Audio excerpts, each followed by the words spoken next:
Alright, so we've had some late minute changes on the UFC Fight Night. Strickland versus Imavov card, not Gastelum versus Imavov anymore. And I'm going to be doing like a full card breakdown now. I normally do a quick preview and predictions on the Sunday before the fights, like the week before the fights. And then on my Tuesday, because it's Tuesday for me right now, I make a quick predictions, I believe. So I'm going to stick with that original schedule and let's just make an updated prediction video. A couple of picks have changed, which I'm a little bit scared about, but we will talk about that when we get to the time. And also odds have released since I did my initial predictions, because when I did my initial predictions there were no odds. So let's get straight into it. Priscilla Cachoeira versus Sijara Eubanks. Still not too sure if this fight's going to be at 125 or 135. When I originally broke it down, it was at 135, which in my opinion gives Sijara Eubanks the advantage because she struggles to make 125 quite a bit. Even if she does make 125, she's looking dead on the scales.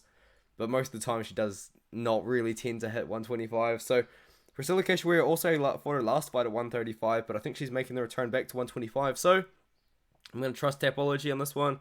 Various sources have 135 or 125. Tapology's changed it to 125, so I might trust them on this one. But I'm picking Priscilla Cachoeira. She's also a big underdog. There is no underdogs. There is no odds on this fight, interestingly. But I think like Sijara Eubanks like minus 200. Priscilla Cachoeira maybe like plus 170 or so right now. I'm going with Cachoeira as the underdog. She's the much better striker on the feet, in my opinion, than Sijara Eubanks. Sijara Eubanks, though, easily has a path to victory here using her wrestling and grappling. Priscilla Cachoeira doesn't have the best takedown defense. She doesn't have the best grappling, and she doesn't have the best get-up game either to get the fight to the feet. But Sijara Eubanks, her cardio is not all that great. She always looks bad on the scales. The weight cut probably isn't going all that great either. I think Priscilla Cachoeira is going to beat her on the feet. Keep the fight on the feet. I don't know if I can really trust her to have consistent takedown defense, but I do think as long as the fight is on the feet, I think Cachoeira is going to win. So I am going with Cachoeira by knockout in this one here, actually. Not in the first round, though. Maybe like second or third round. After Eubanks maybe gasses out. She's not able to get the takedowns anymore like she used to. In Cachoeira, we have seen her go 3 hard rounds before. So I think Cachoeira by knockout in like the second or third round after Sijara Eubanks is slowing down, I think is a alright pick. Jenny Flick versus Charles Johnson. I believe Charles Johnson is now more like minus 300, minus 350.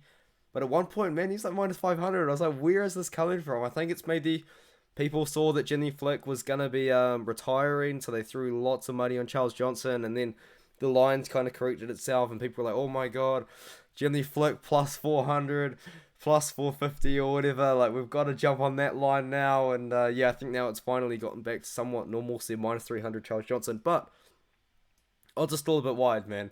I'm picking Charles Johnson. I don't think he gets the job done. I think he's going to win the fight by knockout, actually, in the second or third round again. But Jenny Flick's live for a submission win. If Jenny Flick's going to win, he's going to win by submission. I do like Charles Johnson in the matchup, though. I like his striking. I think he's a much better striker. Jenny Flick's been knocked out 3 or 4 times before in his career as well. I might just fact check that, though, before I do continue. But, yeah, he got knocked out by Ray Rodriguez. He got knocked out by Chris Gutierrez. It's not really a bad loss. Levi Mel's loss isn't that bad either, but that's by KO. And I believe he's been knocked out at least 3 or 4 times, hasn't he? So, yeah, I don't like that. I don't like seeing that. If he's going to win, he's going to win by submission. But Charles Johnson, you know, he survived with Muhammad Mokaev. Muhammad Mokaev was taking him down consistently. And I think he's just good. You know, he's a good striker. He had a competitive fight with Dalga Shumakalov. And I think his takedown defense is going to be good enough. I think his grappling is going to be good enough to defend a couple of submissions. But I think Charles Johnson wins on the feet. This next fight is tough, man. It's Dan Argueta versus Isaac Delgarian. Dan Argueta is actually a bantamweight. He fought at short notice at 145 against Damon Jackson. And then I think he's decided to stay at 145. But I don't like that, man. I really don't. I like Dan Argueta as a bantamweight. He beat some really good guys at bantamweight. 14-6 Diego Silva. 12-0 Myron Santos, 6-3 and 4-1. He was also on the Ultimate Fighter as well. Had a competitive fight with Ricky Tercios. He's fighting Isaac Delgarian, who is a featherweight. Very closely related though with James Krause, which I'm going to bring up. All 5 pro fights under the FAC banner, and FAC banner I believe is either owned by James Krause or they use James Krause's name as promotion. It's called like James Krause's FAC or something. And yeah. And he's also trained at Glory MMA and Fitness. I believe he's gone to Factory X Muay Thai before this camp. But Yeah, bit of a shake-up for Isaac Dalgarian, a younger guy, 26 years old. Dan Aguirre's 29. Those pretty young guys. I do like Dan Aguirre in the matchup, though. I will say that they've got very similar styles, so I do think Isaac Dalgarian's the better wrestler of the two. Both guys are pretty good grapplers, but the thing with Isaac Dalgarian is I haven't seen this guy leave the first round, which is not a bad thing. You know, he's dominating guys that he should be. I mean, but he's not been these guys, is he? And TJ Britton was 39 years old, you know, and it's like, yeah, it's a tough one. You know, he's got really good ground and pound, really good grappling. He's all 100%. But I think Dan Aguirre's seen this kind of style before. I mean, he had a competitive fight with Damon Jackson, you know what I mean? And I don't know if he's built into 145. I do wish he stayed at 135, but I do think that Dan Aguirre is going to win. I think Dalgarian is going to get him down, but Aguirre is a good enough grappler that maybe we're going to see some competitive like sweeps, some jiu-jitsu, some jiu-jitsu transitions from both guys. I think it's going to be good. It's going to be a good fight. I think Aguirre is a better striker as well, which is why I like him to win. Dalgarian, all of his wins in the first round. I think if the fight leaves the first round, Aguirre is going to start to take over. Maybe Dalgarian's got really good cardio, but I think after he leaves the first round, it's going to be more Aguirre's world. Alan Nascimento versus Carlos Hernandez. I've got to go with Alan Nascimento here. He's a massive favourite. The odds are a little bit wide. I feel like maybe people are getting a little bit trigger happy on the UFC betting to make these odds this wide because we haven't had UFC for a long time. I think people are really throwing down on this card because it's the big return card for 2023. I think that Alan Nascimento submits Carlos Hernandez. I mean, he out-grappled Jake Hadley. He beat him very impressively. He spent most of his time underneath Tagir Urlanbekov getting control, but he low-key won that fight on his back. Like, I know Tagir had like 13 minutes of control time, but Nascimento was throwing up subs, he was doing more damage, and Tagir was kind of just on top of him, controlling him for the whole fight. Carlos Hernandez as well, in my opinion, has lost his last two fights. I thought Daniel Barry's won his Dana White's Contender Series fight, and I thought Victor Altamirano won his UFC fight. So Carlos Hernandez, in my opinion, on a 2-fight losing streak against guys that aren't as good as Alan Nascimento either. And I don't know if Nascimento is massive for this division. I think he's going to be able to take down Carlos Hernandez and grapple with him. Hernandez is a very well-rounded guy. Both guys are very good strikers. Both guys are pretty good strikers. Not very good, but pretty good strikers. Both guys are pretty good grapplers as well. But I think Alan Nascimento's got a big grappling advantage here. That's what he does. I'm sorry, that was probably really loud because I tugged on my microphone cord thing. But anyway, got Nascimento. I think he's going to finish Hernandez unless the fight goes the distance. And then I think Nascimento will win a decision anyway. I think he's going to control Hernandez in the grappling, but I think he's going to end up locking up a sub second or third round again. Mateusz Mendonca versus Javid Basharat. As time has gone on, believe it or not, guys, like seriously, honestly, seriously, believe it or not, I've become like less confident in Javid Basharat. I'm still picking him though. But I feel like Mateusz Mendonca, he's got a chance, man. He's got a better chance than being a plus 300 underdog. But I'm picking Basharat. Basharat is the better fighter everywhere. He's more technical. He's the better striker, more technical grappler, better wrestler. But Mendonca's dangerous. He's more dangerous everywhere. He's a more dangerous striker. He's the more dangerous grappler. I mean, he's going to go 100%, but I think he's going to gas out in the third and in the first, and Javid is going to take over in the second and the third. And it's going to be a decision win for Javid, either 30-27 or 29-28. But that first round is going to be very dangerous for Javid because Mateusz Mendonca, everything he throws, he's trying to knock you out. And if he's on the ground, he's 100% trying to get a submission. He's working constantly. He's a shootbox guy. Shootbox guys are always entertaining fighters. I mean, they just come out.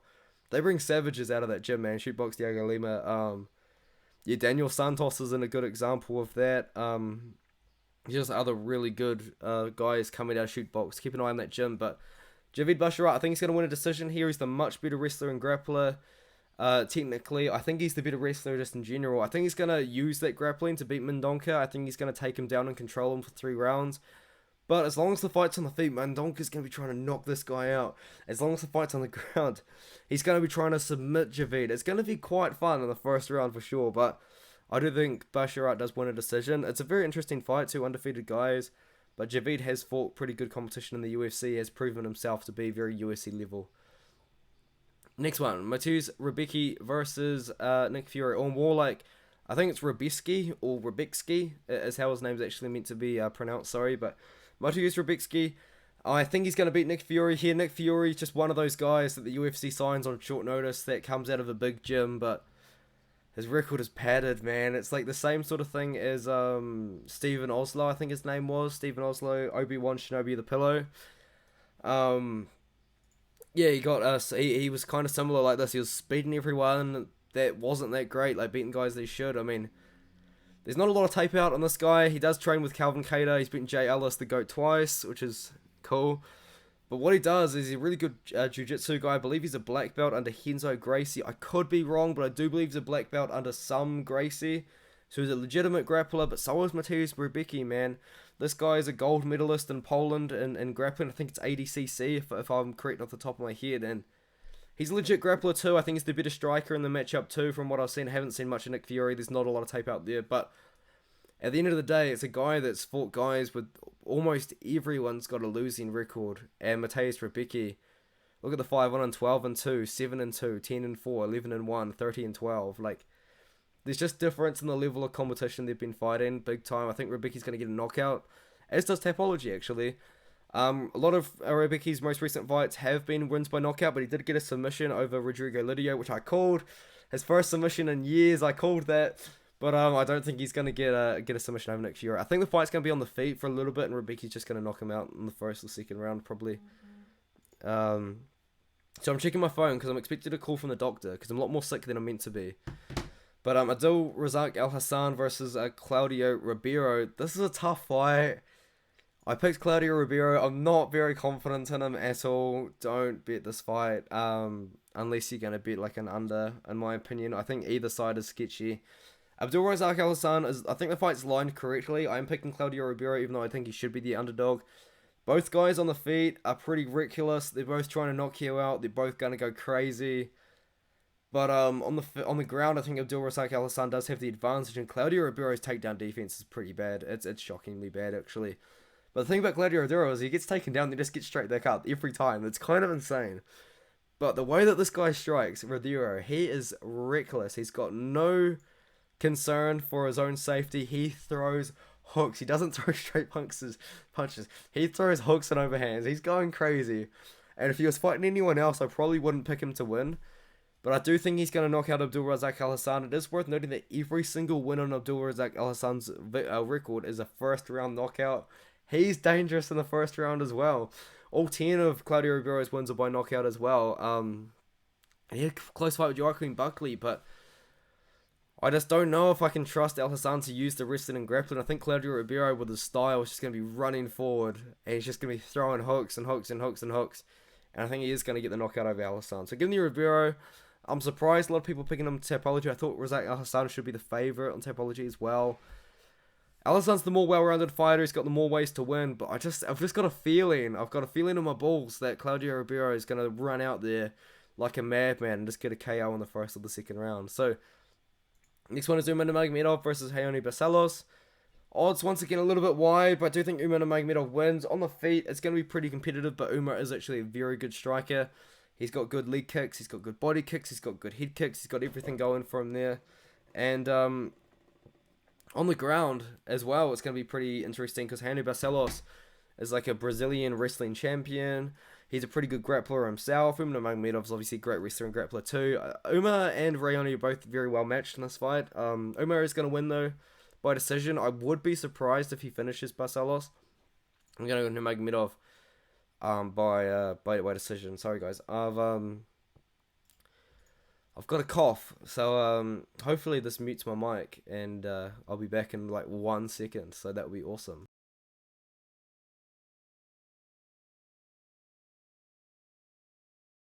And just like that, I'm back. Ketlen Vieira versus Raquel Pennington. Sorry, I just didn't want to splice the video and re-upload it because it would take so long with my laptop to process it, like 40 minutes. Anyway, Ketlen Vieira versus Raquel Pennington. I'm going with Ketlen Vieira here.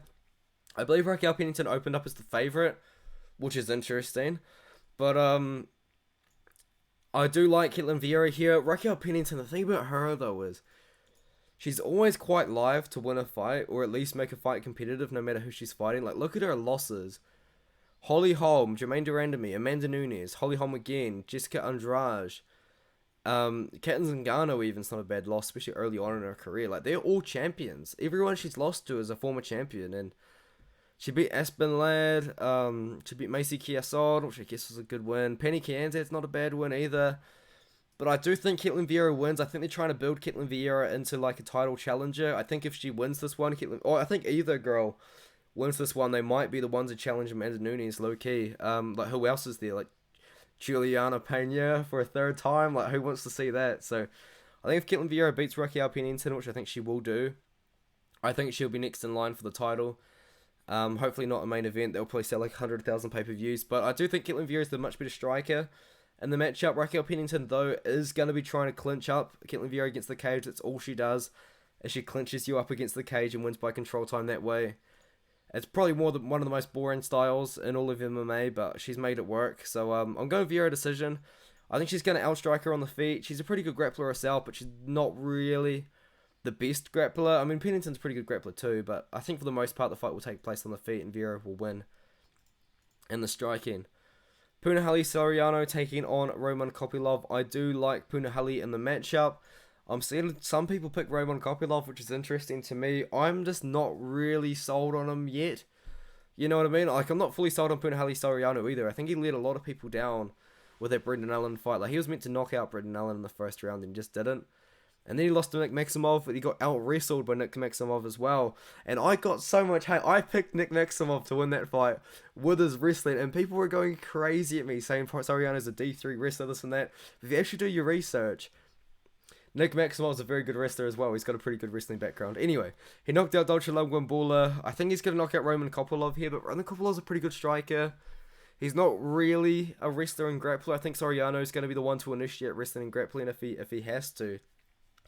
But can you trust him to do that? No, I think the fight's going to stay on the feet. I think Soriano's going to knock out Kopylov. Yeah, we saw Soriano get his confidence back, in my opinion, against Dolce Bula, so I think he's going to be more trusting in his hands. Like, Kopylov fought pretty good guys in the regional scene at AMC, but then he lost to Carl Robeson, got submitted by a kickboxer, and then he lost to Albert Duraev, but he did knock him down, I believe, and beat him up on the feet a little bit. But I think Soriano knocks out Roman Kopylov, and just not that sold on Roman Kopylov, you know what I mean? And speaking of being not sold on people, Dan Ige. I've never picked Dan Ige to win a fight. I think I'm 3 for 3 on Dan Ige picks since my channel started. I think I might pick him for the first time. I picked Damon Jackson, but the first time. But now I'm thinking about it. Man, I just don't know if I can pick Dan Ige though. That's the thing. Like, it's such a meme in my channel to always pick against Dan Ige, but he's fighting really good guys like Chan Sung Jung, Josh Emmett, and Moza Evloev. Like, if Dan Ige loses this, does he get cut from the organization? Like, I don't think that would be super unreasonable, because he's won in what? 1, 2, 3, 4. He's 1-5 in his last 6 fights. He did not beat Edson Barboza. That's probably one of the worst decisions in UFC history. But I can just see Dan Ige beating Damon Jackson up on the feet. I know Damon Jackson got that crazy KO over Pat Sabatini recently, which was quite cool. But before that, he beat Dan Argueta, who's a bantamweight that fought on short notice. He fought Kamwela Kirk. Kamwela Kirk's going to fight Esteban Radovich and then get cut from the UFC. And Charles, everyone's beating Charles Rosa at the moment. He's on like a 3 or 4 fight losing streak. I think it's a big step up in competition for Damon Jackson. I think Dan Ige, it's a big step down in competition for him. I think he beats Damon Jackson. I'm picking Dan Ige for the first time on my channel. I think he gets it done, man. But if he loses, I think he's definitely going to lose his ranking, and I think he might be like on the way out. You know what I mean? I think maybe Dan Ige versus Alex Caceres could be a pretty fun fight after this, but yeah, I've got to go with Dan Ige. I think he's going to get done. Oh no, it's 50-50. Oh no, I was picking Damon Jackson, and I'm picking Ige. Every time I switch my picks, I always get it wrong. Oh no, let's move on. The main event. I've already broken down the main event in a separate video. I am picking Sean Strickland to win. I believe he's a very, very slight favourite, or maybe a slight underdog, last I checked, but I might throw that up here now, actually. Hold on, let's wait for my laptop to load. I've got 2 tabs open. 2 tabs open and my laptop can't handle it. What is... Oh, I'm so annoyed. Where is it? Where's the fight? Sean Strickland is -115 to -105 on REF, which I think is bet online. But yeah, so you got Sean Strickland as a very, very slight favourite. I think he's going to win. It is at £205 as well, which I think makes sense, to be fair. I mean, it's 5 days notice for Strickland. He's probably not going to make 185 in 5 days notice, especially after Christmas, because I would assume over Christmas and New Year's. I don't know. I mean, Sean Strickland doesn't drink alcohol, so I don't think he would have been drinking over New Year's, but he would have been celebrating with some food or something, right? You know what I mean? Like, I don't know. I feel like I just don't think he would make 185 on time, especially over Christmas. I think it makes sense. So now he's got 5 days to prepare for Imavov, not 5 days to prepare for Imavov and cut the weight. You know what I mean? I think Imavov has got a good chance here in the short notice fight. If it was a full camp, I'd be Strickland all the way. But because it is super short notice, it'll be interesting to see what happens. But I do think Strickland's going to win the striking exchanges, which will be interesting because he did have a very close fight with Jared Cannonier. I thought Jared Cannonier did win the fight, but a lot of people didn't, which was interesting. But I do think Strickland gets it done. I think he's going to get it done by decision. I think he's going to beat Imavov. Imavov as well, the gas tank is a worry, but at 205 pounds, maybe it won't be. But I do think that Imavov is going to lose. I think Strickland's going to win decision. Hopefully, if he wins this one, he's going to be on the main card of a pay-per-view, so we can get another press conference out of him. And that's what I'm really looking forward to at the end of the day. So, thanks for watching the video. Really appreciate it. Let me know what you think in the comments. If you haven't subscribed already, please do. And if you like the video, please do like the video. I appreciate that as well. And I'll see you in the next one. I'll probably be straight hustling, man. I don't think I'm going to be going back to work tomorrow. So, I think we're going to be on the hustle, man. I think we'll be making videos constantly. So, I'll catch you in the next one.